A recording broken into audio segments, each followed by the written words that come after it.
I never thought a year ago I'd be getting involved in research, and I hope this can show that anyone can do it. Nothing beats that raw knowledge of and that raw experience of somebody who's actually been there and been through it.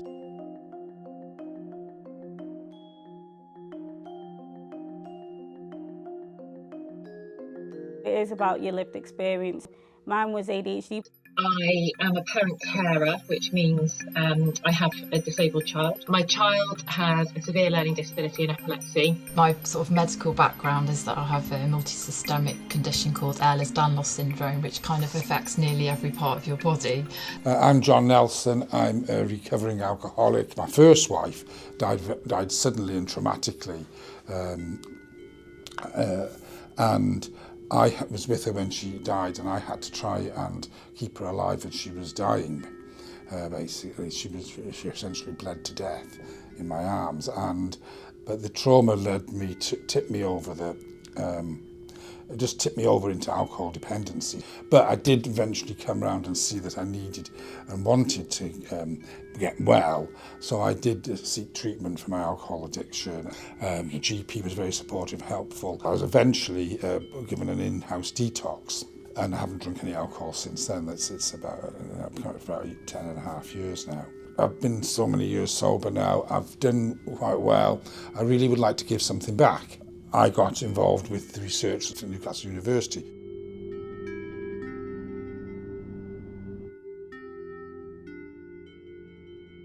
We're interviewing people who are currently having issues with alcohol. When somebody is talking about their experiences, you can pick up on patterns and behaviours. So somebody who hasn't lived this might not know about some of the thought processes, for example, that go through somebody who's in addiction. And best will in the world, a academic researcher who's not got any background in that might not be able to pick on those little patterns. So we can help with that. So I'm getting involved, and it's making me feel good about helping people, and it's making me more confident in my recovery. So it's a win-win situation. Quite quickly, I was able to see that I was there to be listened to, and it wasn't a tokenistic effort, and there was real listening with intent from the researchers. And this particular research project is about mental health of parent carers. As soon as I heard about it, I just knew I had to be involved. I feel so passionately about it, and it's a service and an area that's massively overlooked by all the services, really. When you're a parent carer, everything's about your child. In fact, you actually get your identity. You're often stripped of your identity by being referred to as mum or dad most of the time, by people that aren't your children. They're normally doctors who are calling you mum and dad, so your name goes out the window. Language is so important for so many factors, whether it's language used to explain or language used to inform, or the way in which language impacts on mental health. And so when I heard about a project exploring mental health for parent carers, I knew that I wanted to be involved. There's so many different topics that you can go into, and it's interesting, like, for you as well. I can think of specific projects which I felt were really meaningful to me. So the first was a project around spirituality in mental health experiences. I'm a Christian myself. That's a very important part of who I am. Anybody who goes through a big event in life is going to ask the why questions, aren't you know? It's that typical, why is the suffering? Why me? Why don't these people know the answers? Why aren't I getting better? Why? There's some kind of spiritual awakening when you go through these things. And so this project was about looking at people's experience of spirituality, sort of pre their life crisis, as it were, and through it and beyond, in order to see how can we as services provide that spiritual care. So when you recover, you're on a journey and you become something new. You're not going to be the person you were before. We're all learning through life, but to embrace that and say this is something positive. I got diagnosed with ADHD quite later on when I was doing my studies. I was about 18, I'm 20 now, so it was during college because I was really struggling. So with girls, it's actually, they say that we mask it better, so we actually don't seem to be as hyperactive as people would say, like the naughty kid in class or something like that.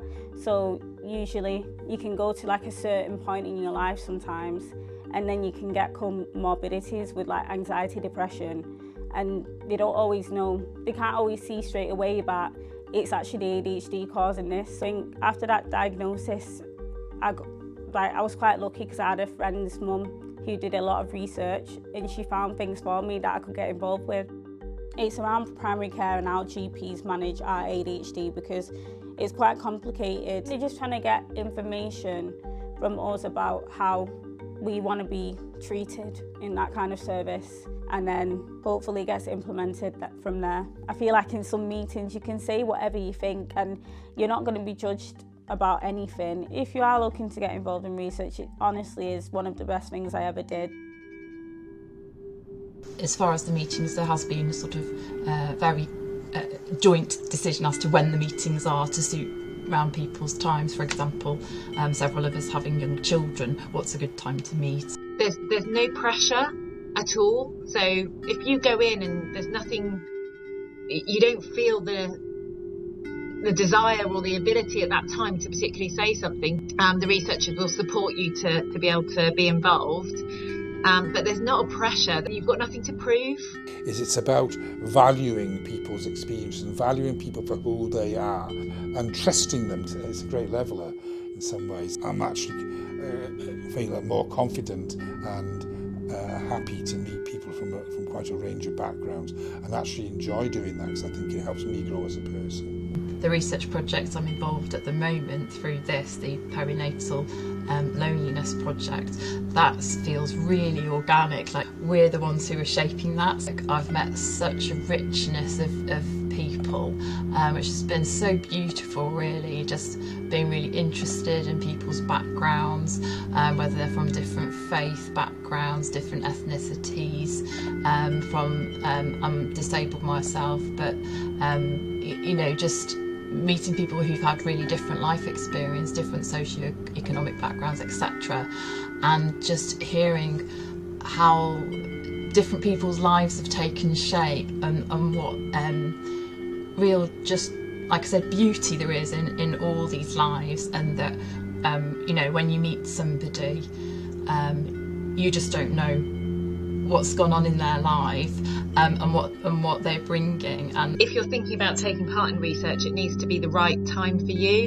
and that might not be early on in a diagnosis or that lived experience. It might be months, years later that actually you feel that you would like to get involved. By taking part, you're actually helping to improve the treatment and the services for yourself and for others in the similar position to you.